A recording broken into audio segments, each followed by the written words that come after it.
उम्मीद का साथ कभी मत छोड़ना।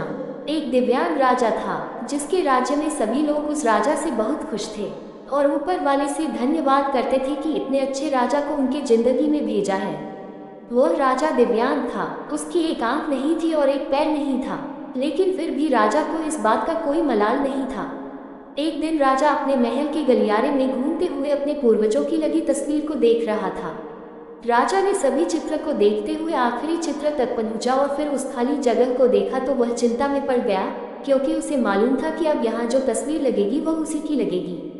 लेकिन राजा को इस बात की चिंता नहीं थी कि वह मर जाएगा। चिंता इस बात की थी कि इस गलियारे में इतनी शानदार तस्वीरें लगी हैं, लेकिन मेरी एक आंख और एक पैर ना होने की वजह से मेरी ही तस्वीर सबसे खराब लगेगी और सबसे भद्दी दिखेगी। राजा ने सोचा कि मेरे मरने के बाद पता नहीं कैसी चित्र बनेगी। क्यों ना मैं अपने जीते जी ही एक शानदार चित्र बनवाऊं, ताकि मुझे ये सुकून मिल जाए कि मेरी यहाँ अच्छी चित्र लगेगी। उसने अपने राज्य में ऐलान करवा दिया और सभी चित्रकार को बुलाया और कहा गया कि जो भी चित्रकार राजा की शानदार चित्र बनाएगा उसे शानदार इनाम मिलेगा। अब सभी चित्रकार राज्य में आए। उन चित्रकार को पता था कि अगर शानदार चित्र बनेगा तो शानदार इनाम तो मिलेगा, लेकिन जिस राजा का एक आंख नहीं है, एक पैर नहीं है, उसका शानदार चित्र कैसे बनेगा। चित्रकार सोच रहे थे कि इनाम का तो पता नहीं, लेकिन अगर शानदार चित्र नहीं बनी और राजा गुस्सा हो गया तो सजा मिलेगी। इसीलिए बड़े बड़े चित्रकार भी आगे नहीं आए। तभी उसमें से एक लड़का बोला, राजा साहब, मैं आपका चित्र बनाना चाहता हूँ, मुझे 24 घंटे का वक्त दीजिए।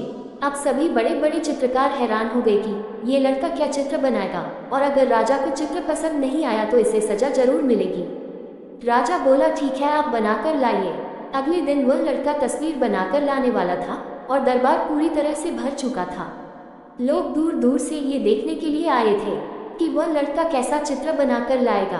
अब लड़का जब उस राजा की चित्र बनाकर लाया तो लोग आश्चर्यचकित रह गए। सब लोग जोर जोर से तालियां बजाने लगे, सीटी बजाने लगे, और जब राजा ने उस चित्र को देखा तो वह खुश हो गया और बोला कि वाह, इससे अच्छा चित्र तो इस पूरे गलियारे में नहीं है। राजा ने उस लड़के को बहुत सारा इनाम दिया। अब आप सोच रहे होंगे कि उस राजा की चित्र कैसे बनी होगी जिसकी एक आंख नहीं है और एक पैर नहीं है। उस तस्वीर में लड़के ने उस राजा को एक घोड़े पर सवार किया था। एक साइड से उस राजा का एक पैर दिख रहा था और राजा तीरंदाजी करते हुए निशाना लगा रहा था, और निशाना लगाते वक्त एक आंख बंद हो जाती है, और उस लड़के ने उस राजा की वही आंख बंद की थी जो राजा के पास नहीं थी। इस तरह से उस लड़के ने राजा को निशाना लगाते हुए घोड़े के ऊपर सवार दिखाया, जिससे एक आंख बंद और एक ही पैर दिखाया। उस लड़के के सामने भी चुनौती थी, संकट था, लेकिन उसने सकारात्मकता का साथ नहीं छोड़ा। जिंदगी में आप जिस भी मुकाम पर हो, जिस भी संकट में फंस जाओ, जिस भी स्थिति में हो, अगर आपने सकारात्मकता का साथ कभी नहीं छोड़ा तो आप उस संकट से बाहर निकल आएंगे। धन्यवाद।